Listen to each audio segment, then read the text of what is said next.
Cool. All right.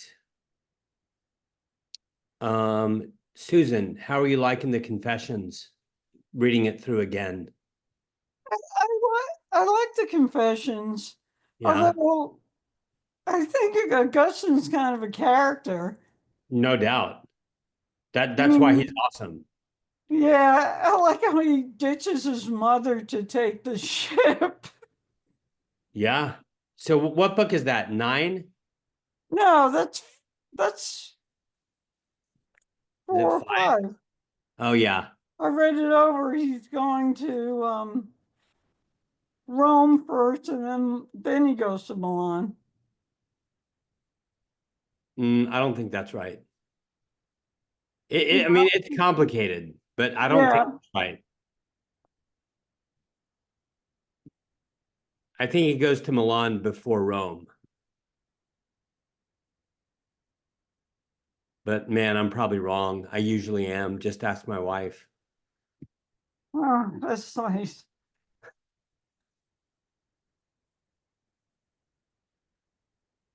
I'm pulling up book 4 and book 5. Okay.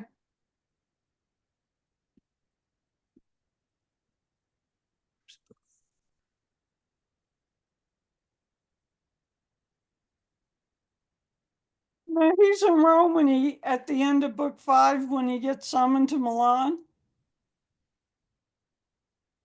Sounds like you're right. You know what? You know what? I think you're right. I'm Yeah. usually wrong, so hey, cool. Yep, I think you're right. My bad. Thank you.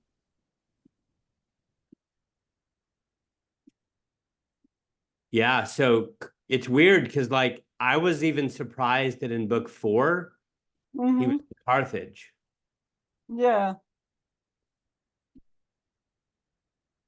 And he's into And, astrology. and even in the Gast, he was even in the Gast in book 4. Hmm. That's crazy to me. Yeah. Um, all right, so look, here's what we're gonna do, if you don't mind. No? I'm gonna do some housekeeping notes. Okay. Um,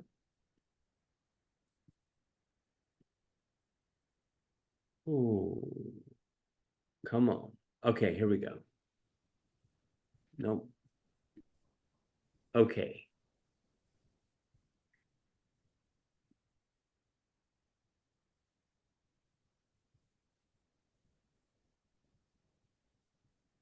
Hey, Sergio, what's up? How you doing? I texted it out earlier this morning.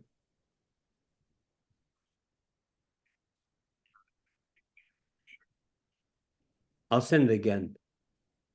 Okay, bye. Yep.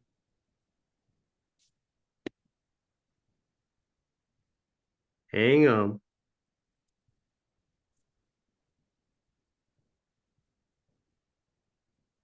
He doesn't have a book. Sorry. He doesn't have a Chadwick book. Negative. He doesn't have the Zoom link, apparently, according to Oh, him.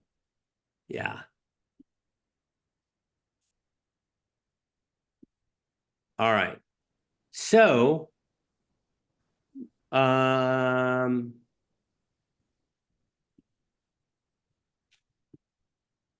it's wonderful to see you. yep. So tonight we are going to talk about books 3 and 4. Sorry, books 4 and 5. And I wanted to start out though. You can see my desktop, right? Right. I want to start Welcome. with some housekeeping notes. Okay. Okay.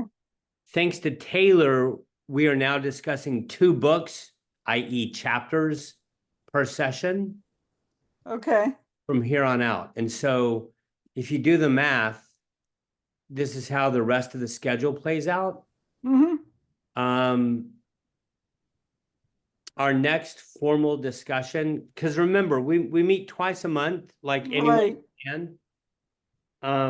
on the second Thursday of the month, we have the formal, rigorous discussion of the book.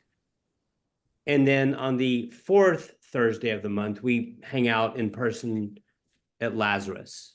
Mm-hmm. So all of these dates, June 12th, July 11, August 8, these are all the second Thursdays. Okay. And so on June 12th, we'll discuss, God willing, books 6 and 7. Okay. On June 11, we'll discuss books 8 and 9. On August 8, we'll discuss books 9 and 10. And then on September 11, we'll discuss books 12 and 13. 13 is the last book. Right. And then I wanted to propose that on September 25th, which normally we would just gather at Lazarus, we could still do that, but you know, I just wanted to propose that we have a little party, and we could do that at my house or anywhere. Okay. But yeah, that's the rest of the schedule. And I just remembered the other person who I was hoping would be with us tonight and thought would be, and that's Lila. Yeah. Lila's been doing these meetings. So yeah, but that's a little housekeeping. Okay. And so I think oh, there's Sergio. Hey Sergio, how you doing? Hey man, I'm good. Hey, good. Hey Susan. Hi. Do y'all like my mug, my tea mug? Yeah, it's pretty big there. It's big and it's tall and narrow. Mm-hmm. Is it new? No, I think Bouquet got it in New Zealand, Oh, but I don't know. I love it. I'm all about the cup or the mug. Mm-hmm. But Good. anyway, like I would love it if other folks joined, and if not, hey, that's great too. But y'all, let's get started, shall we? Okay. Okay, cool. So I'm gonna take book 4, and I wanted to, I made a little spreadsheet about Augustine's intellectual attractions. Mm-hmm. Can y'all see my desktop? yeah. Well, I see the schedule. Still? No, I see No. them. I see them. Yeah, good. Cool. So,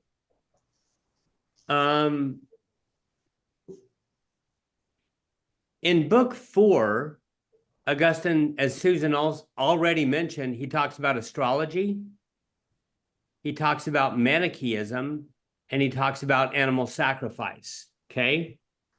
And so I just had this idea that it might be cool to list some of these intellectual attractions and talk about them a little bit. That's one way that I thought about schematizing book 4.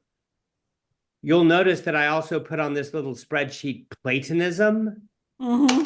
the Old Testament, and then Ambrose's preaching. And those are I'm not going to get to any of those today. Okay. Those are all forthcoming, okay? Mm-hmm. But in terms of astrology, Manichaeism, I don't like the way I spelled that. I'm going to change that. I think this is the best way to spell it. I have to tell August something. I'll be right back. Oh, cool.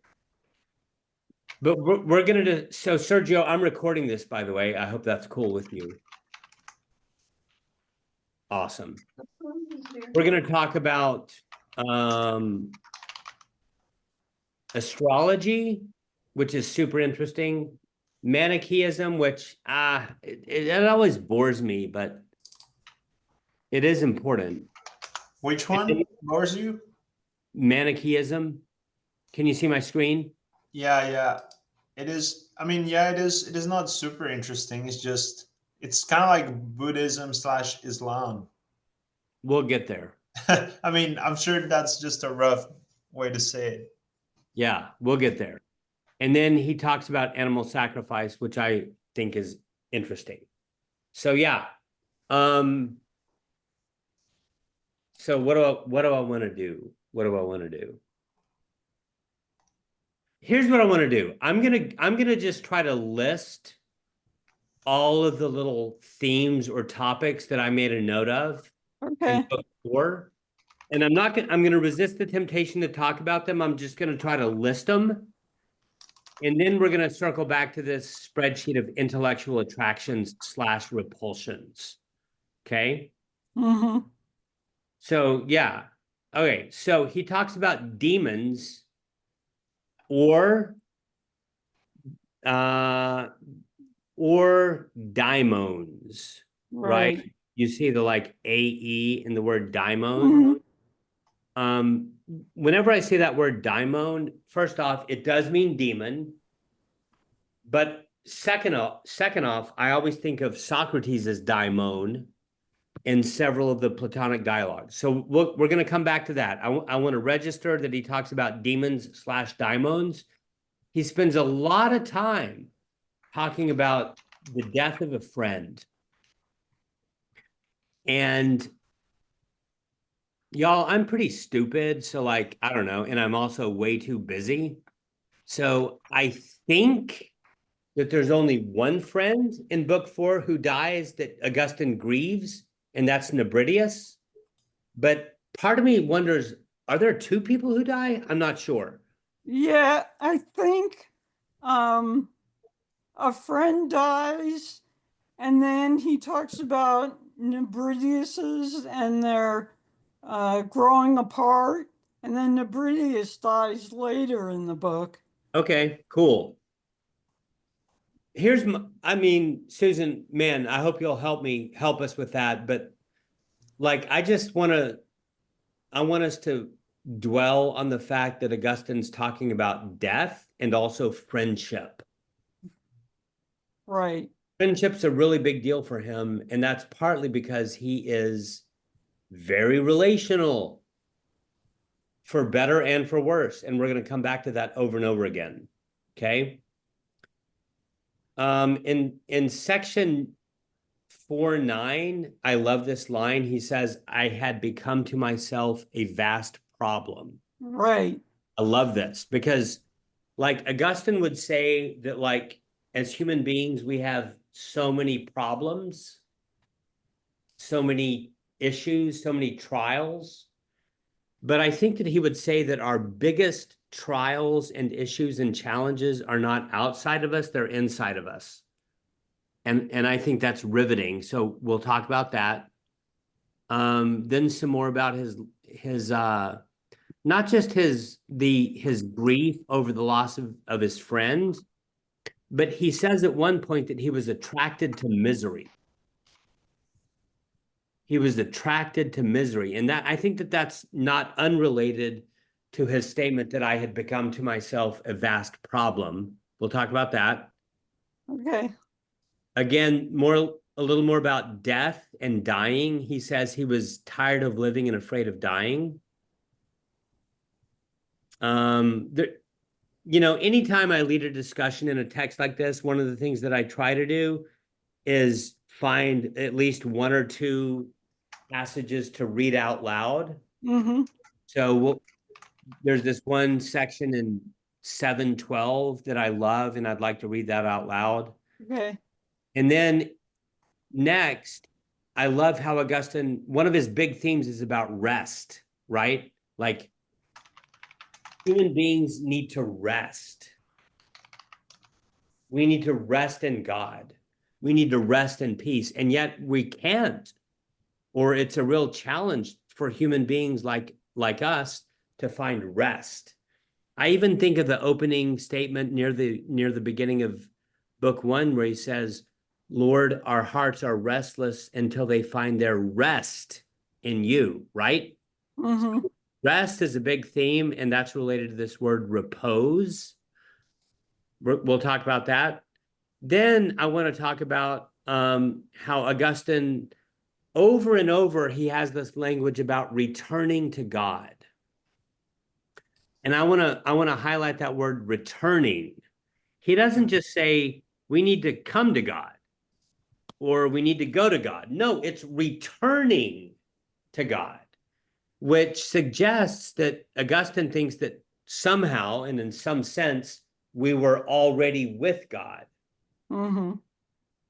And I think that that's related to a very prominent Neoplatonic theme of exit and return, Mm-hmm. idea of like going out from something and then coming back. So we'll talk about that a little bit. Next, I want to talk about this notion of comprehending the whole, W-H-O-L-E. Right. There's something about parts versus wholes, W-H-O-L-E-S. That's a big deal for Augustine and also this tradition.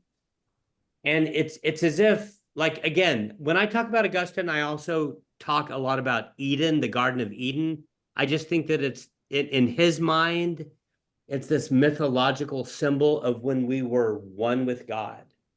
Mm-hmm.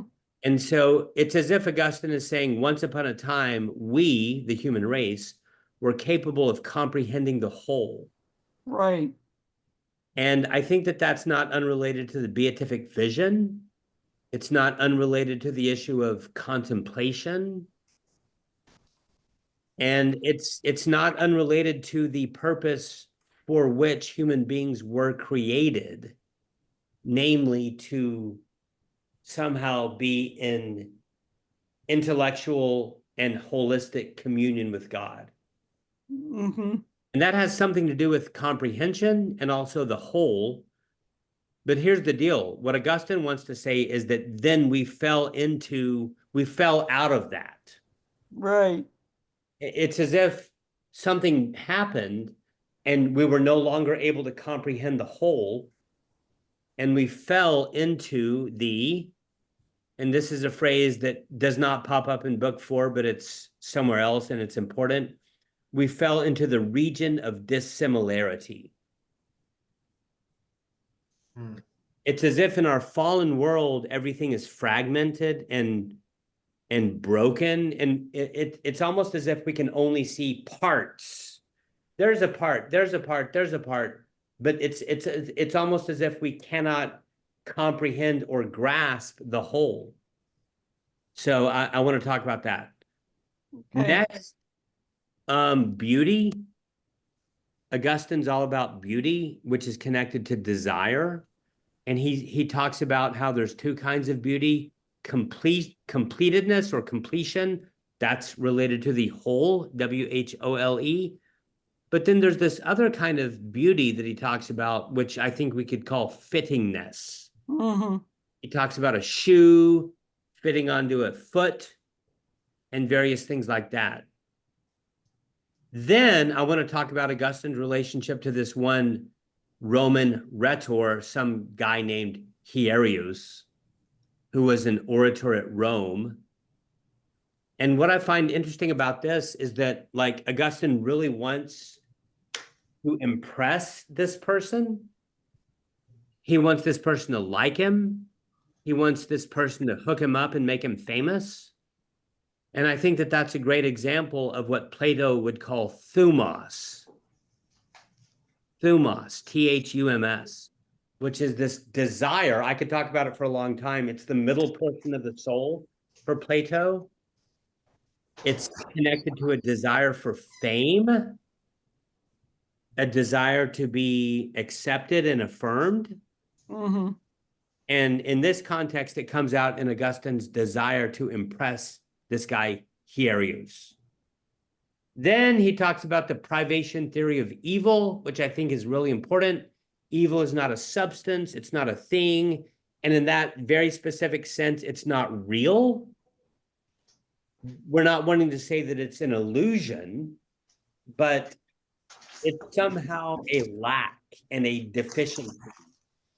It's not a part of God's good creation. It's certainly not a part of God. Then I love how he talks about divine illumination theory. For Augustine, what it means to know truth is to be illumined by the truth of God. He talks a little bit about Aristotle's categories, which is fascinating for many reasons. He talks about divine simplicity, which will come up again in book 7 when he talks about the books of the Platonists. But divine simplicity is in stark contrast to the Manichaean notion of seeing God as a body. Even if it's a luminous body, Right. that's still messed up, because any kind of body is going to be spatially extended at the very least. It'll probably also have parts and wholes. And for Augustine, God is not characterized by any of that. God is not spatially extended. God is not composed of parts and wholes. God is simple. And so the Manichaees are wrong. And then lastly, another passage that I think it would be good to read is the very last passage of the book. And I wanted to read that. So yeah, thank you. That's my very roughshod listing of the themes that I flagged in book 4. Mm-hmm. Are y'all doing okay so far? Yep. Any questions, comments? Nope. Okay. Let's look at Augustine's intellectual attractions / repulsions. And the first one is astrology. And I listed a little passage here that I want to read. Oops. 434. And that's on Chadwick, page number.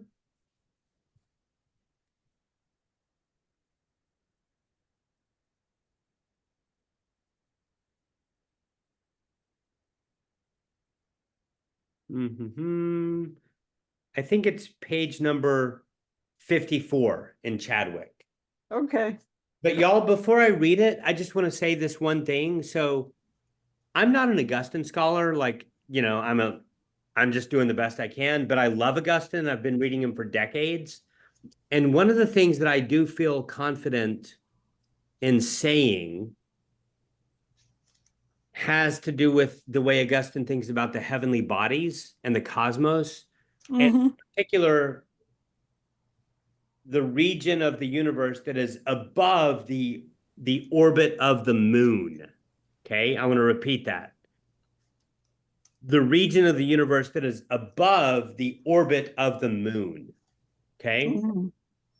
Because in Augustine's time, and this is true for centuries before him and centuries after him, almost everyone wanted to say that the region above the moon, planets, stars, that this region was sort of quasi-divine. Because the thinking was, and this begins with Ptolemy, the thinking was that like the heavenly bodies, they're perfect.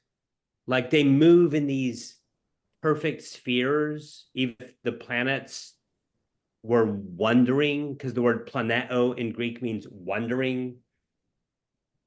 Still, the heavenly bodies were somehow very different from everything beneath the orbit of the moon. And C.S. Lewis talks a lot about this in his book, The Discarded Image. And the thinking was that underneath the moon, everything is the realm of generation and corruption. Everything is sprouting into being or like disintegrating into corruption and death and decay. And so that's like the standard picture for everyone before modernity. But Augustine does not embrace that view, which I think is crazy. Augustine wants to say, no, the celestial bodies, the planets and the stars, they're the earth. So I think both of y'all, more recently than I have read the entirety of the book. I haven't gotten to books 11, 12, and 13 for several years. But those are the books in which he does cosmology and crazy stuff. He moves beyond his own narrow autobiography, the story of St. Augustine, and he talks about the story of the cosmos. And so Mhm. it's in those books, 11, 12, 13, maybe 10. I think 10 is like a hinge between the two. But especially in 11, 12, and 13, he's talking about the history of the cosmos. And he says things like in Genesis 1:1, when it says God created the heavens and the earth,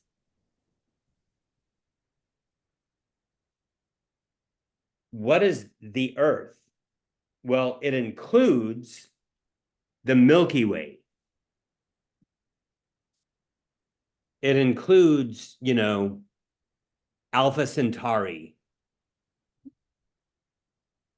It includes the furthest star that the Hubble Space Telescope has seen, or the James Webb Telescope. So and see, what I want to say to you is that that's radically different from everyone else, or at least Mhm. most people. Most people are like, oh no, if it's above the orbit of the moon, it's like, it might be God, it might be divine, it might be somehow unchanging, and it might be necessary being. I think that it's Avicenna who says that the heavenly bodies are necessary being, which is kind of crazy.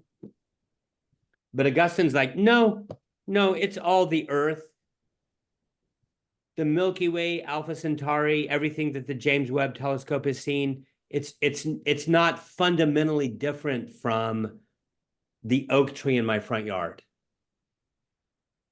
or the weeds in my backyard, or my grandfather's body that's becoming old and decrepit and will soon be worm food because he's dying and his body's going to decay. Mhm. So I just want to point out, even before we read Augustine's comments about astrology here in book 4, that like there's a lot there. And I think Augustine's a very radical thinker in this regard. Mhm. Sergio. Hey, it seems like to you it's more impressive that he believes this than for Saint Paul to believe this. Well, we don't know what St. Paul believed on this front. If you were to give me truth serum and hold a gun to my head, I would say that St. Paul probably just held the standard view that like everything above the orbit of the moon was quasi-divine, and everything below the orbit of the moon is in the process of decay. I mean, if you look at 1 Corinthians 15, he talks about stars and celestial bodies. And Yeah. I love St. Paul, like, but you know, Saint, I think the bottom line is we don't know what St. Paul would say, Okay. but Augustine makes it explicit Hmm. that he does not agree with the majority view that the celestial bodies are somehow quasi-divine. He just thinks that they're part of God's creation, just like everything else, the Amazon rainforest, Hmm. the animal kingdom, everything. Okay. I one last thing, and we don't have to keep debating on this, but just that I noticed in chapter 13 when he does cosmology, Yeah. he talks about the waters under and the waters above the Yes. firmament, Yes. which is the sky or the heaven of the Yes. earth, right? Yes. Yes. Well, So, he would still say that the firmament is the earth. right, the heaven of the earth. That's what I mean. Yes. Yes. Yes. Yes. That's directly related to my big point. Yes. So I think it sounds in his last chapter like the waters above the firmament of the earth are superior than the waters below. And I could not imagine the waters above that firmament to be any other thing that space and like stars. Yeah. So we'll get to 13 Yeah, yeah. on, No. we'll get to chapter 13 on September 11. Yeah, yeah. But yeah, so hold that thought. But I think that what you're saying confirms what I'm saying. The He would put him above the waters, like he would put that above earth though. The waters, no? But not in terms of Genesis 1:1. In the beginning, God created the heavens and the earth. You yourself Yeah. said it. The firmament is the heavens of the earth. Right. Yeah. No. I agree. Okay. Well, So the are real you going to question show is, us when he does this, when he evidently says that those yes, things are just as mundane as the planet Earth? yes, I will. Okay. Good. Also, the question that we should be asking is, well, what does he think heaven is? Right. And the answer is the realm of the angels. Yeah. Well, he doesn't think it's visible with in the same way computers are visible. Right. Yeah, he doesn't think it's physical. Okay, let's read section 434, shall we? Where is it? I'm going to try to pull it up. We'll see if I'm successful. It's on page 54. Oh, what? Ooh, wrong one. Yeah.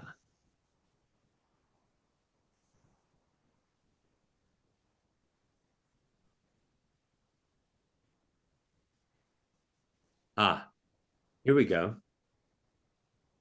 So I'm going to read, unless one of y'all want to, this section right here. Sorry, I think it's 3:4.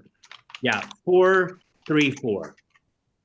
I get really irritated by the marginal numbers, Yeah. but can y'all see this? It's this Yeah. paragraph right here. On the same ground, Yeah. on Chadwick, page 54. Yeah. Sergio, would you read that? Yes. On. So on the same ground, I did not cease openly to consult those impostors called astrologers, because they offered, so to speak, no sacrifices, and no prayers were addressed to any spirit for the purpose of divining the future. Yet a true Christian piety consistently rejects and condemns this art. I suppose the art of like Astrology. of astrology. Got it. Can I say something real quick? Yeah. So we have these two terms, astronomy Yeah. and astrology. Yeah. But I think, but in the ancient world especially, they're related Yeah. because they're both about stars and planets and the heavenly bodies and the way that they influence us. And they're both kind of like descriptive, not really. They're not theological. They don't talk about God. I mean, they don't talk about anything beyond their own being. Like they just, it's just like, oh, this plus this equals this. It's like theories only. I don't know if I can answer that. Okay. Yeah. Anyway, yet a Keep true reading. Christian piety, consistently rejects and condemns this art. It is good to make confession to you, Lord, and to say, have mercy on me. Heal my soul, for I have sinned against you. I must not abuse your mercy so as to make it a license for sin, but remember the Lord saying, look, you are made whole. Now do not sin, lest something worse happen to you. Astrologers try to destroy this entire saving doctrine when they say, the reason for your sinning is determined by the heaven, and Venus or Saturn or Mars was responsible for this act. They make a man not in the least responsible for his faults, but mere flesh and blood and putrid pride, so that the blame lies with the creator and order of the heaven and stars. And who is this but our God, sweetness and source of justice, who will render to every man according to his works, and does not despise a contrite and humble heart? Period. Right. Thank you. Mm. Yeah, so I think that in that quote, you can see how he is sort of opposing certain people who want to give a lot of power to Venus, Mars, and heavenly bodies. Question. historical question. Yeah. Is he just as fan of Manichaeism as much as a fan of astrology Great question. at the Look at same time, or is he first one and then the other? Susan, do you have any thoughts about that? I think he's sort of fooling around with astrology first. Yeah, that's my sense as well. But I don't think it's super clear. Like, I don't think we can make a strict timeline on this. Right. But later on, I think that it's later on. I don't know if it's book 5 or 6, but or later. It's not in book 7, but later on he's going to talk about an eclipse. And I think that when we get to that section, when he talks about the eclipse, we'll see more clearly sort of his take on all of this, because he's like, yeah, eclipses are awesome, but they're not like divine. Yeah. So yeah, that's pretty much all I wanted to say about astrology. Do y'all want to say anything? Nope. I think that passage is a good summary of what it showed, of what his discontentment was with it. Yeah, I do too. And there's another place in book 4 where he also like throws the astrologers under the bus. Mm-hmm. He's like, yeah, the astrologers say that when you're sad, it's because Venus is like affecting you. No. Y'all, let's jump to Manichaeism. Okay. And I'm going to show a little video, which is not, it's about more than just Manichaeism, but I think it's a pretty good video. It's sort of at a popular level, but I think the guy's gifted. And I like the way that he does briefly. I like the way that he briefly describes Manichaeism. Can y'all see this video? Yeah. Awesome. Mhm. Okay. It looks like it's 9 minutes long. I'm taking up too much time. Sorry.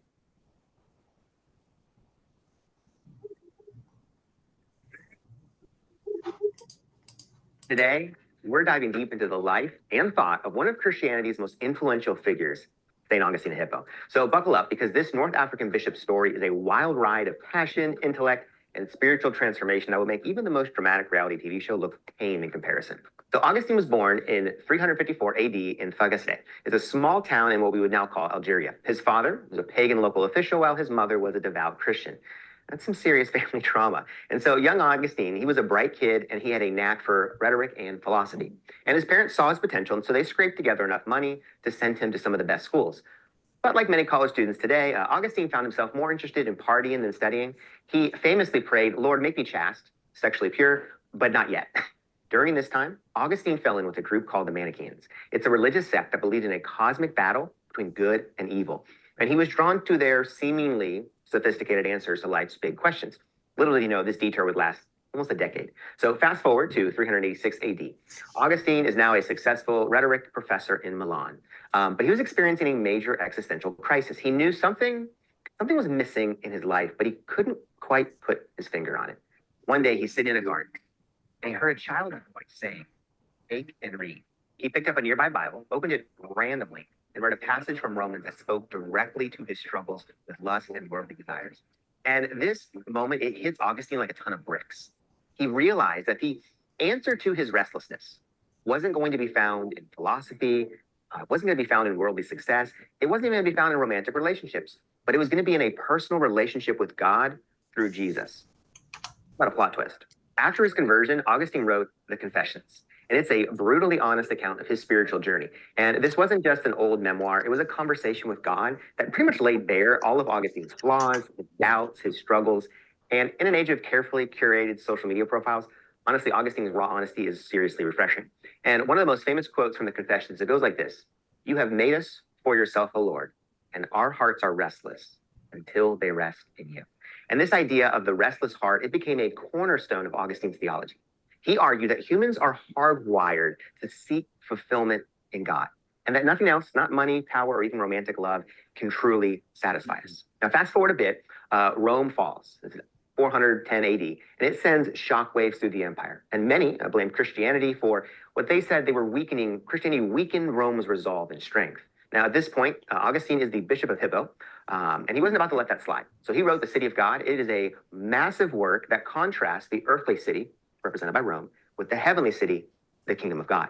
And Augustine argued that true peace and justice could only be found in the city of God, not in an earthly empire. Now, this was a radical idea at the time because he was challenging the notion that Rome was divinely ordained to rule the world. It's like Augustine was saying, sorry, Rome, you're not all that and a bag of chips. There's a higher kingdom we should be aspiring to. So let's break down some of Augustine's key theological contributions. And trust me, these ideas have had a massive impact on Christian thought for centuries. So the first is original sin. So Augustine developed the concept of original sin, arguing that all humans inherit a sinful nature from Adam and Eve. That it isn't just about blaming our ancestors for our problems, it's about recognizing, for Augustine, our inherent need for God's grace. Second was divine grace. Speaking of grace, Augustine emphasized that salvation comes through God's grace alone. It's not through our efforts, not through our own doings. And this idea would massively influence the Protestant Reformation with reformers like Martin Luther and John Calvin. Three is predestination. Augustine believed that God chose some people for salvation. Many kind of see Augustine as kind of a precursor to Calvinism. And as you can imagine, this controversial doctrine has sparked heated debates for centuries. It's the theological equivalent of the chicken or the egg question. And then just war theory. While Augustine preferred peace, he developed a criteria for when war might be morally justified. His ideas, they still influence discussions on military ethics today. And then the Trinity, Augustine's work on the Trinity really helped clarify this complex doctrine. He used analogies like memory, understanding, and will to explain the three persons of the Trinity. Now, Augustine wasn't afraid to put on his gloves and get in the ring. He didn't just write philosophical treatises. He was also engaged in some serious theological throwdowns with various heretical groups. The first is the Manichaeans. Remember those folks Augustine was hanging out with in his youth? Here's where you want to listen up. Okay. Well, he later writes extensively against their dualistic worldview, arguing for the goodness of God's creations. And then the Donatists, this group believed that sacraments... You know what? I think this is the wrong video. I'm really sad right now because I think there was another video of this guy where he talks about Manichaeism a little bit more. Okay. Oops. We're just going to finish this video. Formed by impure priests were invalid. Augustine argued that the effectiveness of a sacrament depends on God's grace, not on human merit. And then maybe the one he's most known for, the Pelagians. Pelagius taught that humans could achieve salvation. Hi, my name is Omari, and I'm Advertisements. That's the funniest advert. Through their own efforts. And Augustine countered with his emphasis on divine grace and human inability to save ourselves. Now, what we tend to forget is that these debates, they weren't academic exercises. They shaped Orthodox Christian doctrine for centuries to come. This is what makes Augustine so significant. So Augustine died in 430 AD as the Vandals were besieging his city of Hippo. But his influence, it lives on way after his death. So here are just a few ways Augustine's ideas have impacted Western thought. First, medieval theology. Augustine's work, it becomes a foundation for medieval Christian philosophy and theology. Scholastics like Thomas Aquinas, they build on Augustine's ideas. Second, Protestant Reformation. Martin Luther was an Augustinian monk, and both he and John Calvin were deeply influenced by Augustine's teachings on grace and predestination. And then modern philosophy. His introspective approach in the Confessions, it influences later philosophers like Descartes. His exploration of time and memory of the Confessions, it's still studied by philosophers today. And then psychology. Some scholars, they see Augustine as kind of a proto-psychologist, especially in his analysis of memory and the unconscious mind. And then political theory. Augustine's two cities concept has influenced Christian political thought for centuries, shaping ideas about the relationship between church and state. So Augustine, for today, why does he still matter? Like, why should we care about a guy who lived over 1,500 years ago? And here are a few reasons why I think Augustine's thought is still relevant for us today. The first is the search for meaning. We live in an age of materialism, consumerism, and Augustine's idea of the restless heart reminds us that fulfillment, it's not going to be found in stuff or status. Two is grace in a performance-driven world. Augustine's emphasis on God's grace, it offers a refreshing alternative to the pull yourself up by your own bootstraps mentality of our culture. Three, nuanced thinking. In a world of hot takes and polarized opinions, Augustine models how to engage with complex ideas and hold seemingly contradictory truths in tension. Four, intellectual humility. Despite his brilliance, Augustine was always aware of the limits of human knowledge. His famous phrase, faith seeking understanding, it encourages us to approach theology or philosophy with both conviction and humility. And then 5, personal transformation. Augustine's dramatic conversion story reminds us that no one is beyond the reach of God's grace, and that radical personal change is possible. So as we come to the end of our whirlwind tour through Augustine's life and thought, it's clear that this North African bishop, he left an indelible mark on Christian theology and Western civilization as a whole. From his brutally honest autobiography to his profound reflections on grace, sin, and the human condition, Augustine continues to challenge and inspire readers today. So next time you feel that restlessness in your soul or find yourself pondering life's big questions, remember old Augustine. His journey from a wayward youth to a pillar of the church, it reminds us that the path to truth is often winding, but always worth the pursuit. And hey, if a party-loving, philosophically confused young man can become one of the greatest theologians in the Christian history, there's hope for all of us. So keep seeking, keep questioning. Remember, our hearts are restless until they rest in God. Okay. Have you ever wondered how dying is really good? Hey, y'all. I don't think that was the video I wanted to show you because he didn't talk about Manichaeism very much, but I still thought it was a good video. I like that guy a lot. Yeah. I think that the most important thing to say about Manichaeism, there's 2 things. Number 1, they did think that good and evil are equally ultimate, which Augustine comes to hate that idea, right? Augustine comes to see that God is good and therefore everything is good. Creation, the world, reality is good. And that's not unrelated to the idea of the privation of evil, right? That the evil that we find in the world is a kind of lack. It doesn't come from God.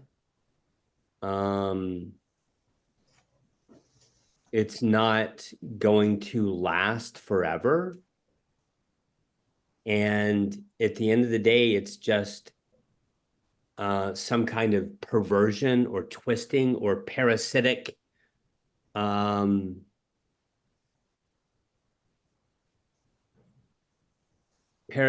twisting of God's reality. So that's one thing. Manichaeism thinks that good and evil are equally ultimate. No, Augustine wants to say no. The other thing has to do with the simplicity of God, because the Manichaees believed that God was like a spatially extended being, like some sort of luminous cloud, which is complete BS. If God is real, God cannot be just another thing in the world. If God is real, then God can't just be like the strongest hero with big biceps in the universe. No, because then God would still be finite. Like, if there's one thing that God is not, it's finite. And so I think that those are the 2 main ways that, not the only ones, but maybe the main ways that Augustine comes to critique Manichaeism.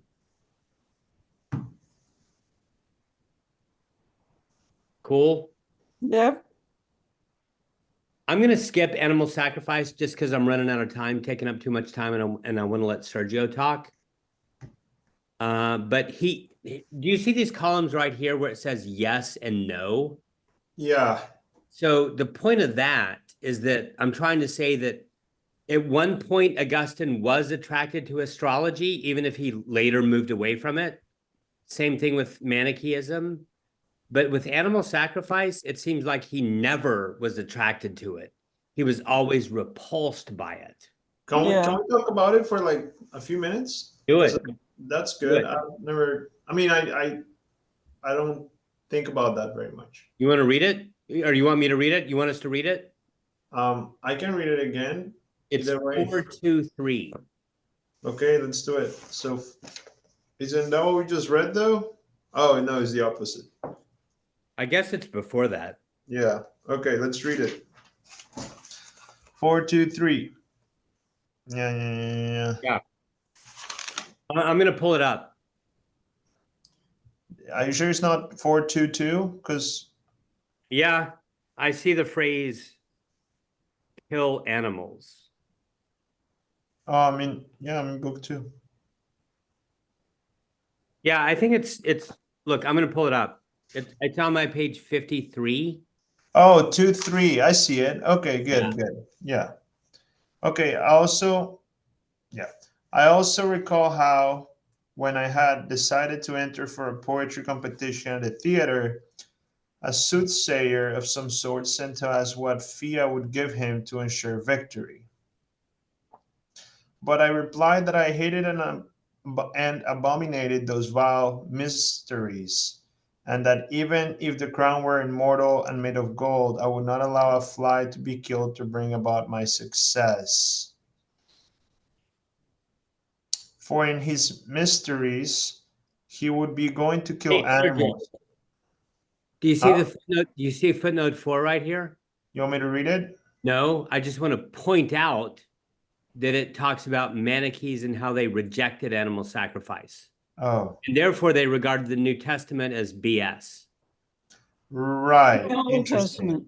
Yeah, That's the Old Testament. Thank you. The Old Testament. Yes. yeah.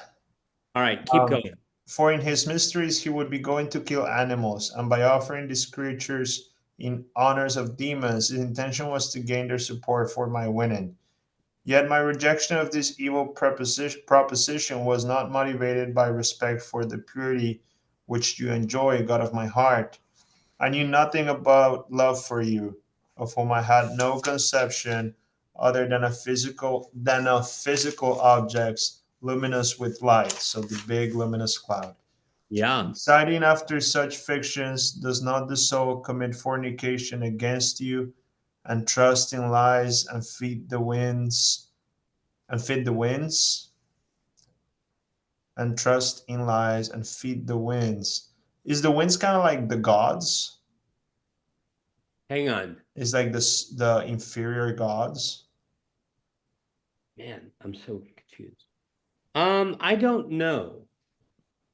The winds? Sounds like either impulses or inferior gods. Yeah, that's what it looks like. Anyway, Oh, yeah. Yeah, I don't know. I can keep reading, no worries. I refuse sacrifice to demons on my behalf, yet by adherence to that superstition, I sacrifice myself to them. I love that line. Like he's saying, I was so full of shit. Like on the one hand, I refused sacrifice, but then I sacrificed myself. Like I For animals, love that. because I had them in such a high estimation, probably. Or, I mean, So I I don't think that think makes sense, though. How is he sacrificing himself for them? well, he's giving himself to evil things. He's giving himself to things like fame, pleasure. Pleasure's not evil, but he's not worshiping God, he's worshiping these things. Right. So I think that's what he means when he says, I sacrifice myself. Let me keep reading and then I'll tell you what I think. Okay. What is it to feed the winds if not to feed the spirits? That seems like whims, sorry. Yeah. That is, by one's errors to become an object of delight and derision to them. Yeah. Yeah, it's like worshiping human impulses, Yeah. human passions to become Worshiping anything other than God. Right. Well, what's interesting is that I thought he didn't like animal sacrifices because he thought matter was kind of stupid as he became a Manichae. Well, that is an interesting thought. What he says is that he was rejecting animal sacrifice for a wrong reason, right? Right. Mhm. Yeah. Yeah, he said yeah.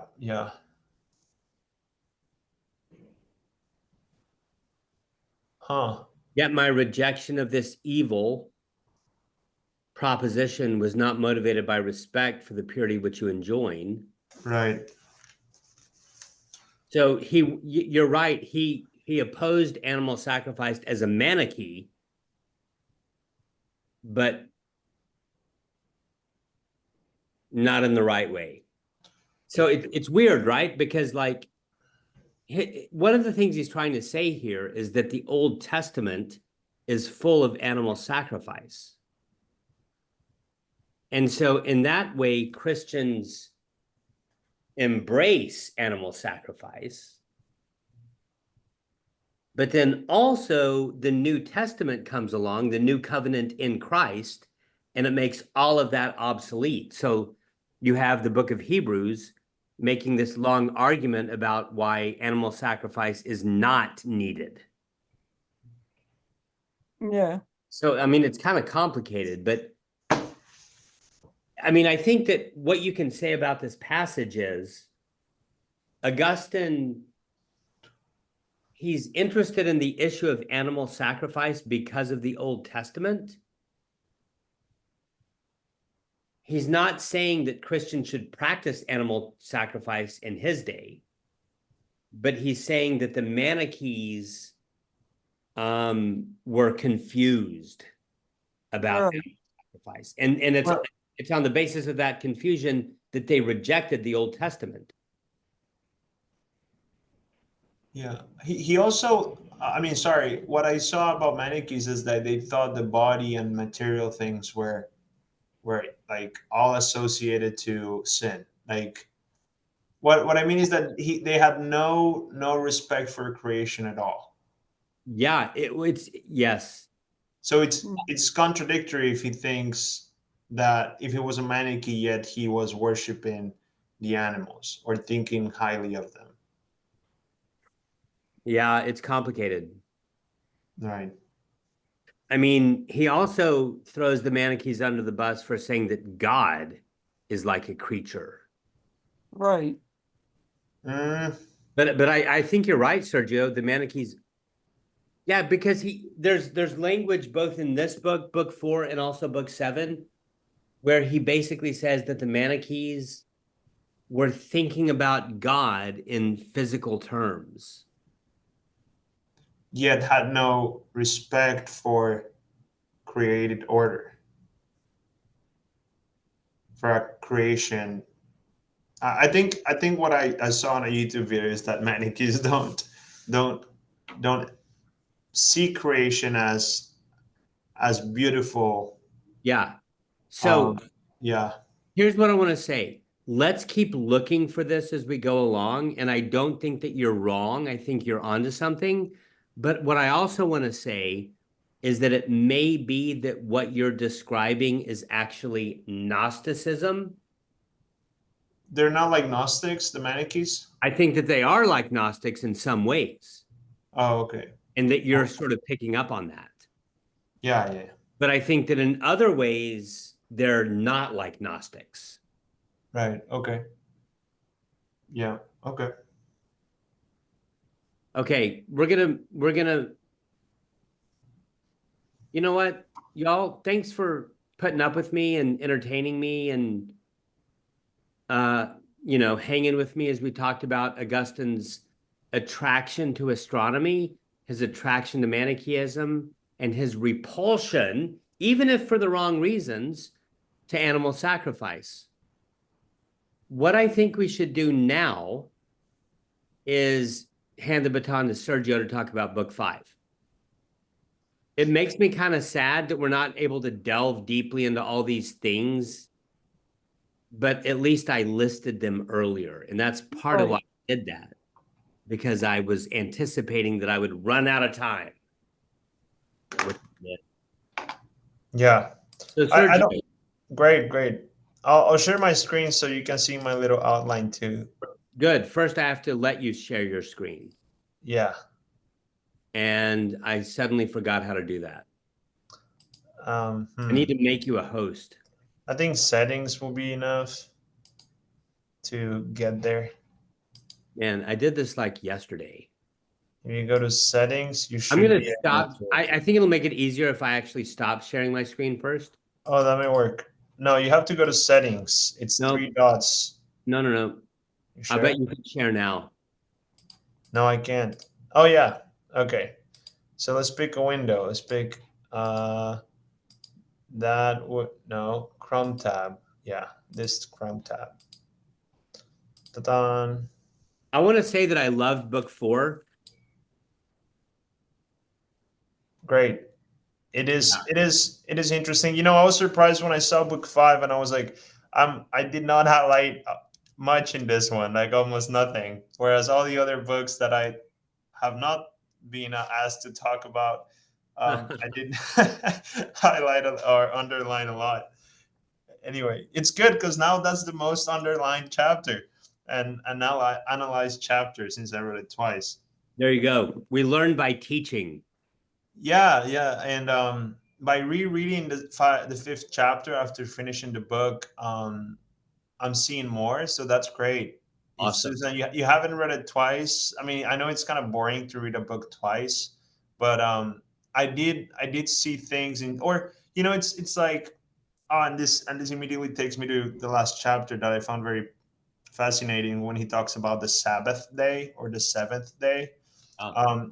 Like a book, this book, when now that I've read it again or read that chapter again, book 5, um, is a lot more interesting and deep because I the other ideas that he mentions later on Yeah. are like revelatory. Yep. Right? They open doors to things that I can see again in book 5. So book 5 is now more than what it used to be. Um, and I'm also able to read book 5 in conjunction with the whole book. So that's what I was going to say. It's like in the Sabbath day, he talks also about how seeing things as a whole is better. In that last book, when he says that the Sabbath or the seventh day of life is when you see things as a whole, and are therefore more beautiful than when you just see them in parts. So, okay, that was just a brief comment. Let's go over the first point or the first theme I saw, or the main theme I saw over this chapter is the spiritual pregnancy chapter. Um, I just found it very interesting, to me personally, and I think it's quite relatable to people who like to read and explore Christianity. So yeah, the first like the spiritual pregnancy is probably seen throughout the whole book, but in this chapter you see a few parts that are interesting, and you can make a few conclusions from it, maybe, or take a few ideas from it. So the first part of the spiritual pregnancy in this book, at least, is his developing of uncertainty, or his loss of certainty regarding Manichaeism, and how he gets all inquisitive, right, about the theories and all the things he has heard so far about Manichaeism, and then he starts to put reason. He starts to do some metaphysics, I would say, putting reason above just believing stories, which is something people contradict often of Christianity, and that's why I find it particularly relevant. Is because nobody is trusting the myth of Christianity more than the reason that allows them to see the value in the myth of Christianity, or the wisdom of Christianity and Christ and God. Like nobody is seeing, again, it's not that the story is not important, but the myth is never above the wisdom that is obtained through the reason, that Hey, you, Sergio, yeah, do you see the number 6? yeah, yeah. This book, Yeah, like it's book this 5. part. Yeah, yeah. Is that on page 75? The section. Yeah, it's paragraph 6. I forgot I had the numbers there. I don't see anything about myths in there. Well, I can show you what I mean. I'll pull it up. Yeah, yeah. I Well, I should have can't. referred to I it. can't. I can't because you're sharing your screen. It's okay. Oh, I'm sorry. I can read it, the part that I mean, briefly. It's not Yeah. long. Where is it? 6. Like, I love that topic. I just don't see it in paragraph 6. Yeah, yeah. I'll show you what I mean. So, in paragraph 6 in book 5, paragraph 6, page 75, he starts saying, "Nevertheless, I used to recall many true observations made by them about the creation itself." He said that he noted the rational mathematical order of things, the order of seasons, the visible evidence of stars. And before that, he mentions how they were able to predict Mm-hmm. Eclipses. eclipses and other events. Yeah. Right. So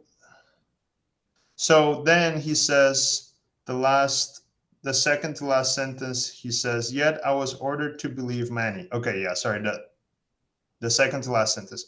"But he was not in agreement with the rational explanations which I had verified by calculation and had observed with my own eyes. His account was very different." So is him talking about Manny's ideas not being supported by reason. Okay, cool. Right. Good. That's one instance. I'm sure Yeah. there are more. That's good. There are more. Yeah. Yeah. I'm not sure if you're thinking of a more relevant or interesting one. No. I was wondering what you were thinking. Yeah. No, he Yeah, does it quite a few times. Go ahead. I think you're right that Augustine is going to privilege reason over myth, and that's a good thing from a Christian perspective. But I think that there's like other dimensions and other thinkers and other situations where myth makes a comeback. And I think that in Christianity, you have like reason, aka what you might call demythologization, and myth slash story slash history, and they're both sort of woven together. Right. I think that's a good point. I was just thinking what I was going to say. Yeah. I think you're talking about Manichaean myths, which are just bullshit. Yeah. And no, look, he later talks about how his reason leads him. So that's why I made other points here. Oh yeah. That reason, especially here when he talks about Bishop Ambrose, he says that reason led him to no longer refuting Catholicism, no longer thinking that it's BS. As he starts to inquire about it, or use his reason to get all the trash out of it, which was this blind belief in Manichae's in Mani's myths and theories. So I want to say something real quick. So like one of the weird things about the Old Testament, and Augustine talks about this all the time, is that it is precisely myths. Now, what I mean by myth here is simply stories. Right. Narratives. I don't mean that it's false or fictional or, not true. Right. Yeah. Stories. I would rather say narratives than myths. Right. Okay. Because Cool. myth sounds wrong. Well, in Greek, the word is just mythos. Right. But yeah. All right. Cool. So when you're talking about myths in the context of Manichaeism, which is pejorative, meaning false. Yes, I think that makes sense. I think he also makes the point again later, but also at moments during this chapter while he's speaking in the first person and not remembering his past. He makes points such as it is good to interpret the Bible figuratively because it makes a lot of sense because it's a reasonable thing to do. Right. Whereas he doesn't say that taking it literally is wrong because he believes that reason tells him, well, it's really hard sometimes to say if it's literally right or correct. Yes. But it's reasonable to say that figuratively, it can mean this or that. Yes, this is exactly where I was hoping you would go. Yes. So yeah, so he definitely values stories. But Yes. when I say he doesn't trust myth or stories as much as reason, is he doesn't follow stories as a set of indications or manuals so much as a set of of fields for reason to operate. Yes. So that kind of myth is good myth, aka Old Testament stories. Okay, yeah. But that's different from Manichae myths, which are bullshit. Well, the reason they're bullshit is not so much because their inherent nature is made of bullshit. It's because when you analyze them with reason, they don't make sense, Fine. right? So I would say they're not bullshit because they were made out of bullshit, but because they're not reasonable, Fine. right? I mean, I think you can also say that they are not part of the canon of Holy Scripture, which is the story of Israel, which was passed down to the apostles and Jesus, Yeah. and Jesus affirmed and fulfilled. But I still like what you said. Yeah, well, it's All I'm trying to say right now is that the Old Testament is full of myths, and those myths for Augustine are different from the myths of the Manichees. That's all. for Augustine, yes. I think the reason they're different, at least one of the reasons that Old Testament is different to all other stories, is that it just makes more sense. I agree. I love that. Right. Even though as you understand it and read it better, it not only becomes something more reasonable than other things, but also it kind of reveals this like overwhelming authority I that love it. kind of like suppresses your need of reason. Yes. And I think that you're really onto something by talking about the figurative interpretation. Okay. Also, just a brief side note, I think that Jordan Peterson does not understand any of this, which is fine. Totally He fine. doesn't understand that what He that doesn't myth are understand filled that for reason. I'll tell you what he doesn't understand. He doesn't understand that the church has a hermeneutic and a way of interpreting the Old Testament that applies reason to these mythological stories such that they make sense rationally. He doesn't think that. Right. He's ignorant. I think he's ignorant that that tradition exists. Okay. Well, let's keep walking with St. Augustine since that's the author of this book. That's good though. That's good. I think it's pointless to talk about Peterson in all honesty. Yeah, that was just a quick side note. Okay. Giving up the pursuit of knowledge upon disappointment from Faustus. So this is like the next step in that spiritual pregnancy that I saw. Is first he's posing a lot of questions, very uncertain and inquisitive, trusting his reason to kind of disprove Manny's ideas. And then I think this may be a strong way to put it, but he does seem to relax his curiosity at the very least. And I think it's fair to say that his curiosity is, as he says, devoured in fire before being reoriented towards something more meaningful, Wow. or God. Since before it was reoriented to Manichaeism. Um, so he realizes it's a pointless pursuit and he wants to kind of let it go. Yes. Yeah. Real quick, in the modern world, curiosity is a good thing.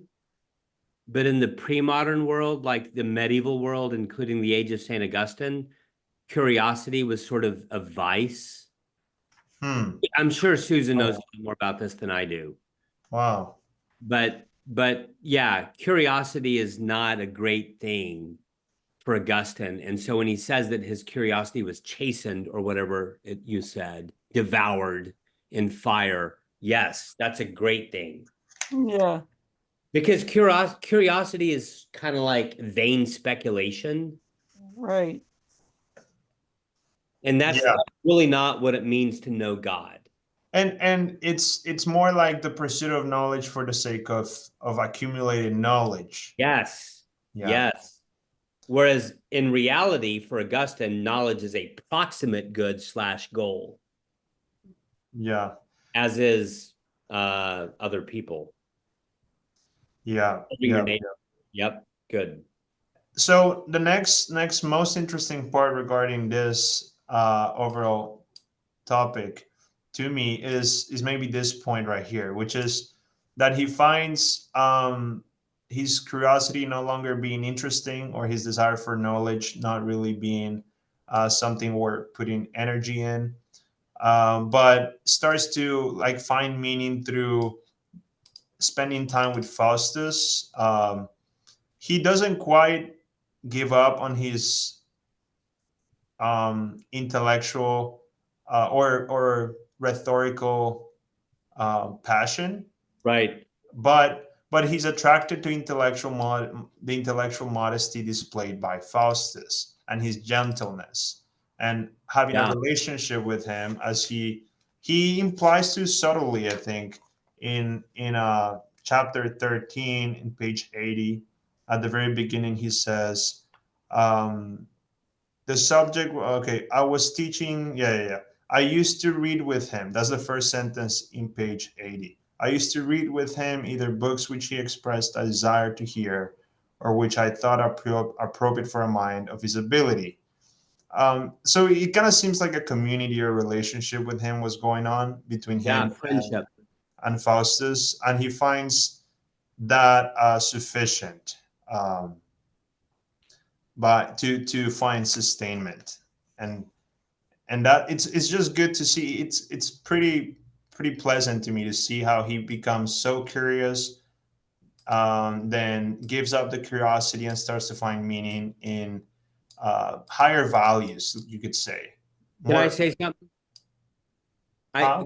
This isn't like I've never had this thought before with Augustine, but I think what we're seeing here is that slowly he's connecting his intellect with his desire. To his love. And love is desire for Right. Augustine. Yes. Right.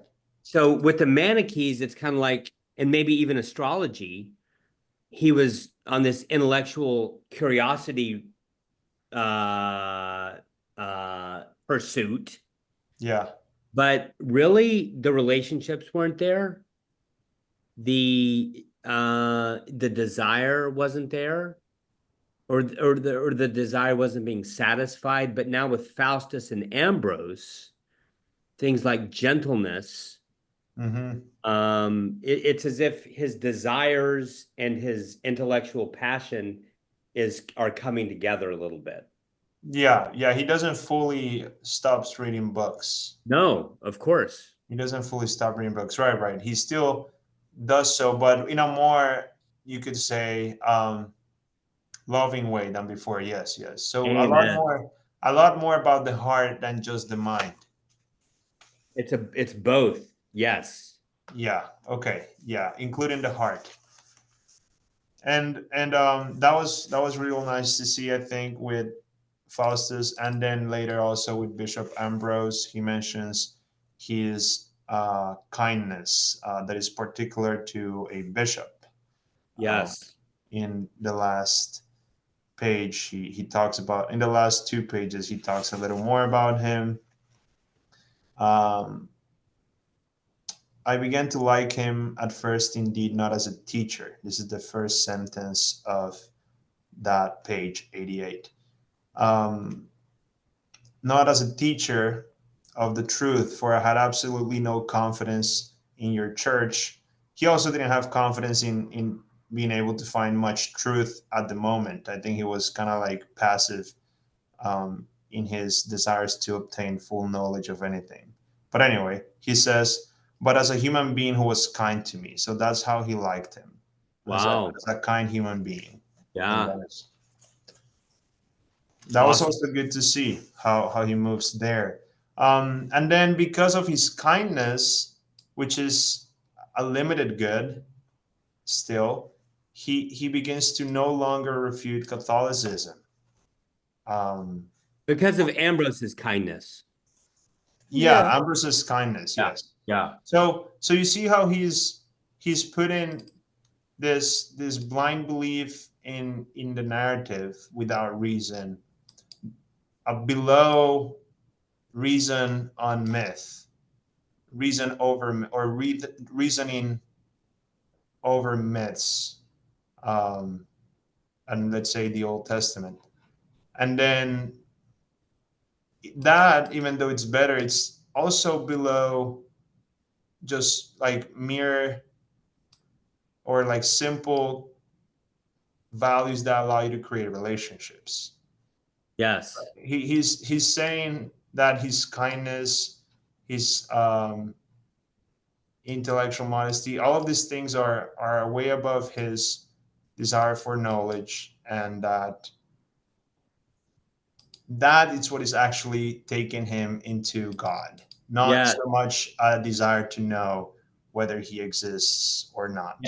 Although, as you keep saying, that always remains. Right. I Yeah. think that the thing that truly falls away, kind of like a husk on a cornstalk, is the curiosity. That goes away. Yeah. Like that's what can be left behind in the dustbin. But the desire to know God, that's not curiosity. I don't know. Sure. I mean, I think what you're doing is you're showing how Augustine's journey is like a ladder that's ascending closer to God. First, he believes these bullshit myths of the Manichees. Then he's like, oh no, I'm going to apply reason and critique those. And then he's like, oh, wait, curiosity's bad. And then he's like, oh, I need to integrate heart and mind. It's these stair steps that are progressively better. well, yeah, I guess we were taking curiosity as something different than the pursuit of knowledge. And I don't think those are different, but let's say it's different and just talk about the pursuit of knowledge. He Okay. he seems to take the pursuit of knowledge and add it to just the blind belief in myths. So now he's using reason and the pursuit of knowledge with myths. Now, not the Manichae myth, because it's a stupid myth after he tries to put reason on it. And then he then sees that these things, together with gentleness or relationships and intellectual modesty, are a lot more satisfying. Sorry, and he almost forgets about them. I don't think he fully forgets about them, as you said, but he's almost like not caring about them very much. He says, "Oh yeah, those are small things." It's like the sock in my drawer is not a huge deal. Wait till we get to book 7, which you've Well, already read. there's a difference happening in his character because he was really arrogant before. Right. He could just teach himself. He didn't need teachers. Right. He understood Aristotle's categories by himself. Right, He's so fucking smart. right, Yeah. And arrogant. right. He is arrogant. Yeah. Yeah. So in Whereas some ways, now he finds himself needing a teacher in the form of Ambrose. Right. and yeah, one thing that is a bit impressive, I think, is that when he just meets Faustus, he thinks of Faustus as better than him in a way. He says that even though he wasn't a man of God, he was close to him, or something along those lines. Sergio, is Faustus the Manichae teacher?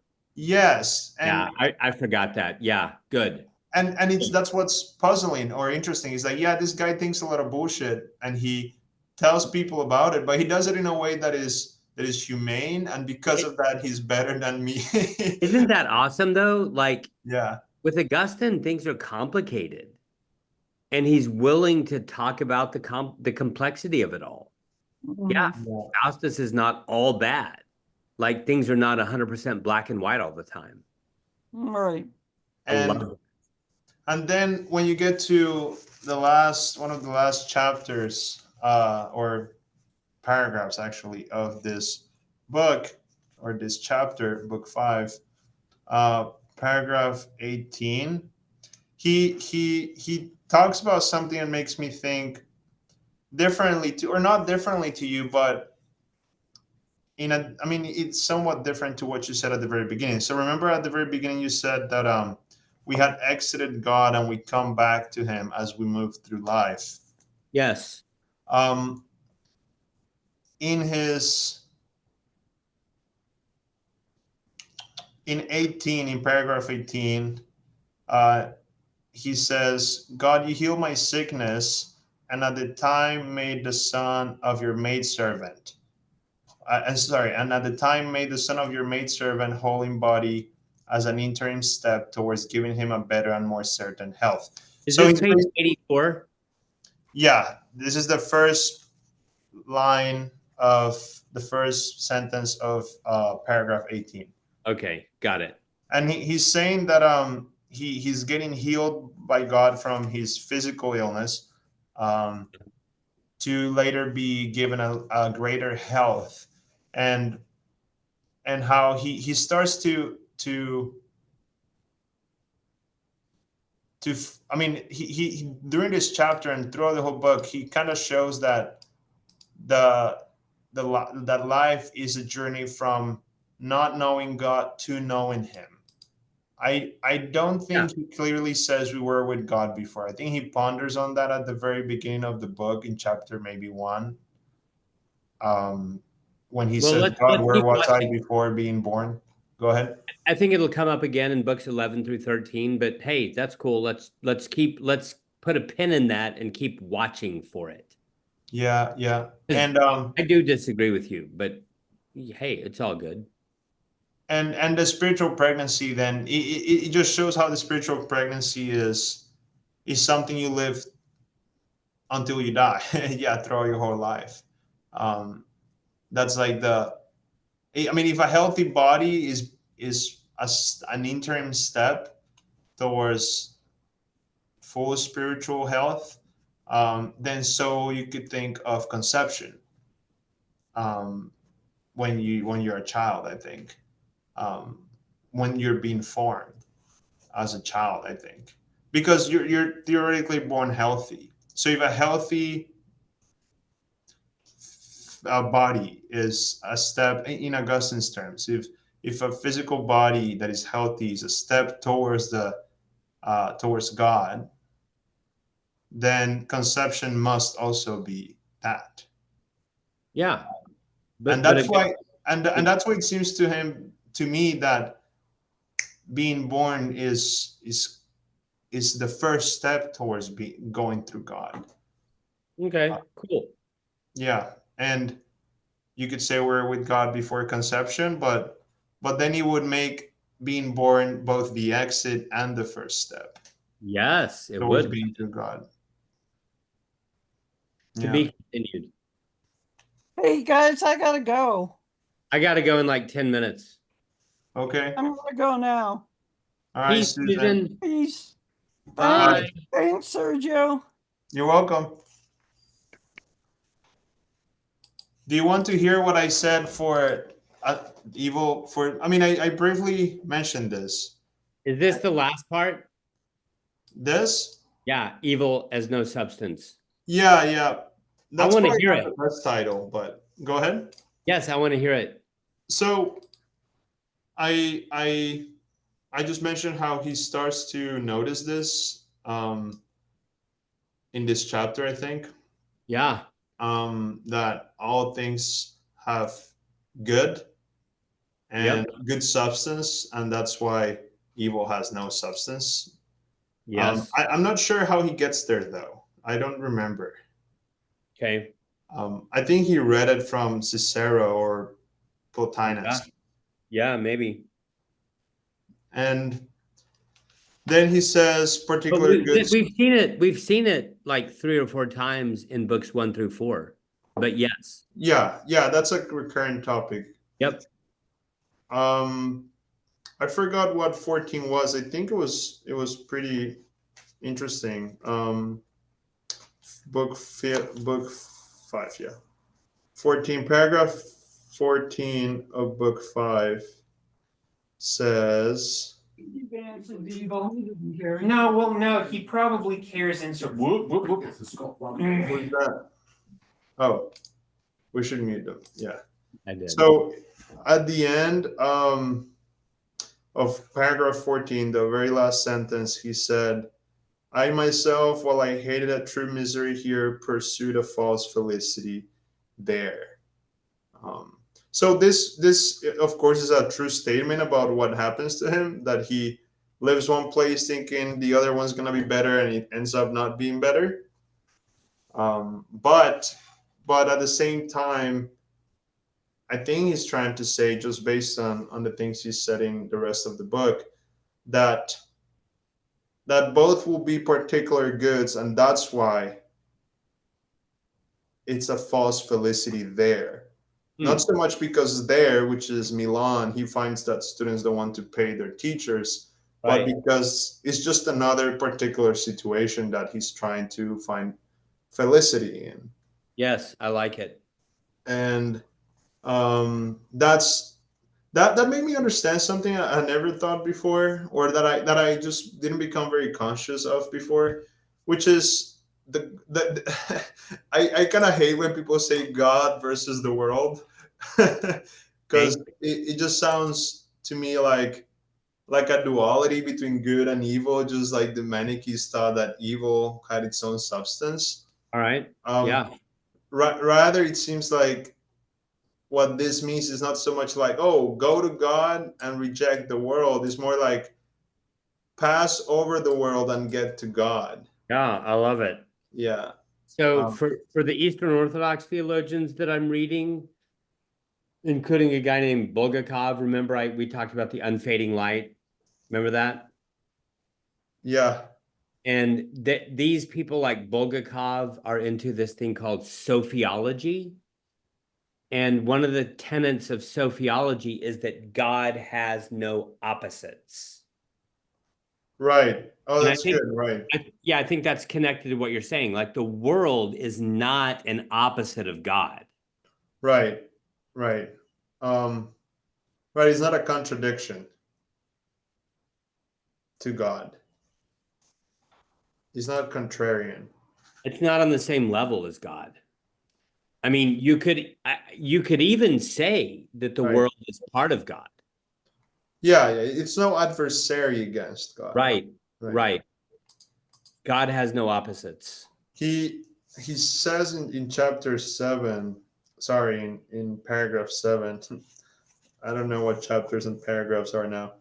He says in the very beginning of, or like in the middle of the first chunk of text in page 76, he starts with in an analogous way. Uh-huh. The believer has the whole world of wealth and possesses all things as if he had nothing. So it's truly like the eyes of the believer are on the eternal, and that's why he quote unquote rejects the world. But he's never rejecting the world. He's more That's like right. That's going right. beyond. Yes. In book 4, he says things like, "Oh Lord God, help me not to love the world, but to use the world as a way to love you more." So I agree with you. I love what you're saying. Yeah, and because of that conclusion, that he thinks there's no substance in evil. He gets to perfect hatred. He starts to see the good being in the eternal and not in one particular over another. Okay. He also sees, of course, that there's no substance to evil, and he gets to the idea of perfect hatred. That I enjoyed a lot. It's kind of like an impersonal hatred. Is like hatred towards wrong rather than the particular that is doing the wrong thing. Yeah, that's good. Is like hatred towards the wrongness, not the particular that is happening. Or toward evil. That the particular that what? I said, Oh, or toward evil. toward evil rather than the person who's not whole or the Yes, thing that is not holy. Right. yes, yes. That was 22. Why did I select 22 here? Because he says, oh, and that's one interesting thing in the last sentence of that paragraph, paragraph 22. He says, but at that time I was determined not to put up with badly behaved people more out of my own interest than because I wanted them to be good for your own sake.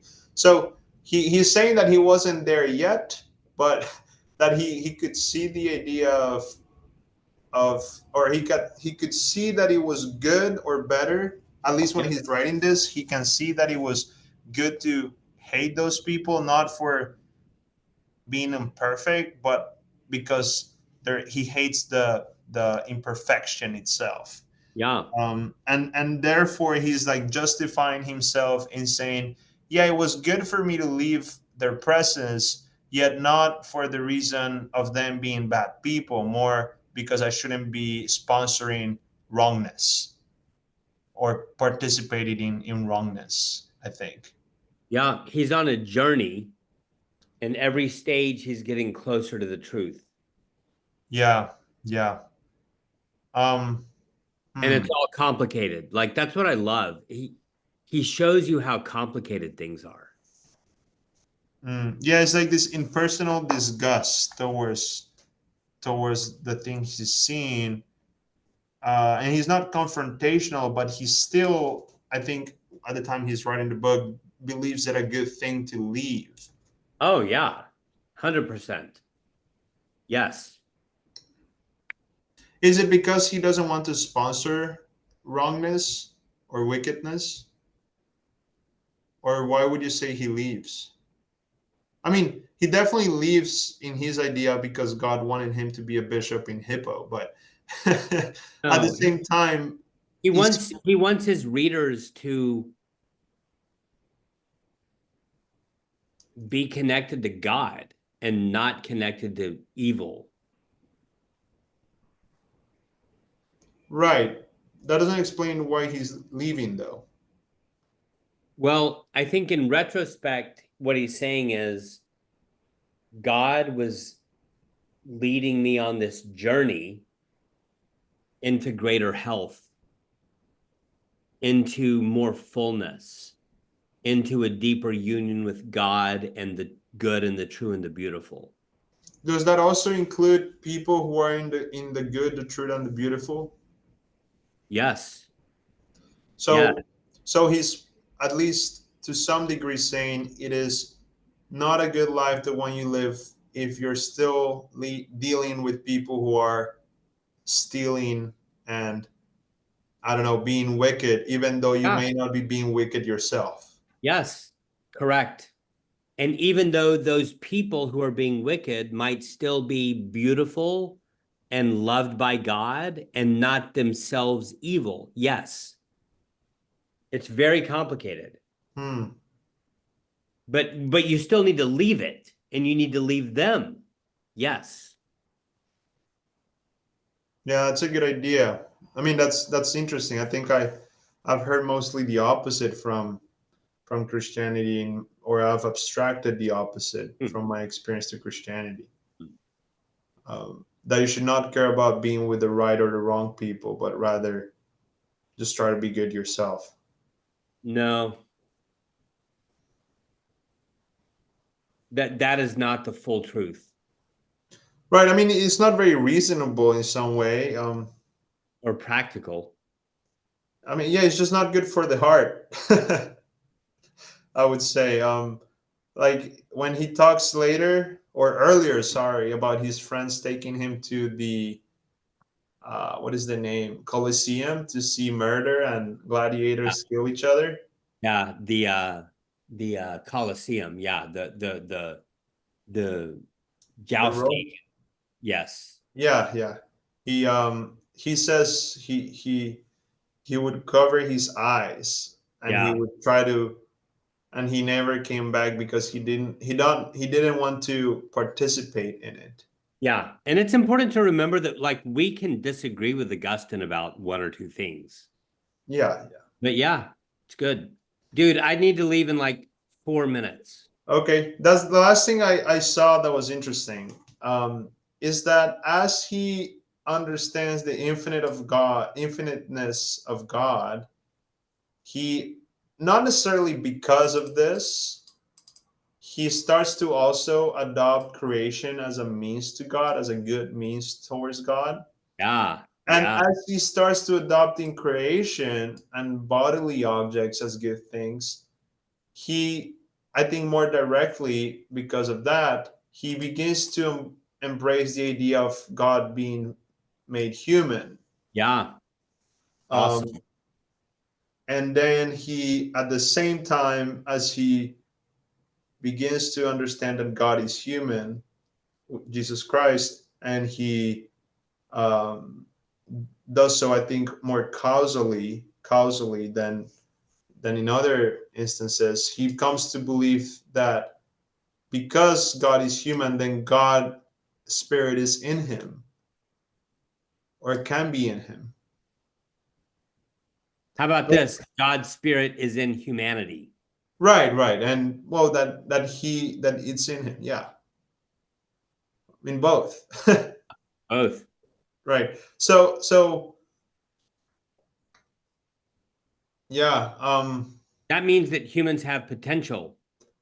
Right. And he says, I think it's really cool how he, as he believes in Jesus Christ, his belief in himself also increases. That's awesome. I love that. Even though he's not directly believing in himself, but in God's Right. spirit within him. Right. Yeah. Yeah. That's cool too. Like so much of what we've talked about, Sergio, is worthy of meditation. You know what I mean? Like Yeah. these deep ideas that like you don't just check off of a list and never go back to them. No, Right. you have to chew on them and meditate on them and come back to them and ponder them and pray about them. Pray over them, and not by yourself, but with others. Thank you for your teaching tonight. It was a ton of inquiry that I had to do. Like it was great. It was stimulating. So it was a good thing you asked me, I think, at least for my own sake. Awesome. I'm going to go. Cool, man. I'll see you on Sunday. Peace be with you in the name of the living God, Father, Son, and Holy Spirit. Amen. Take care, brother. Bye.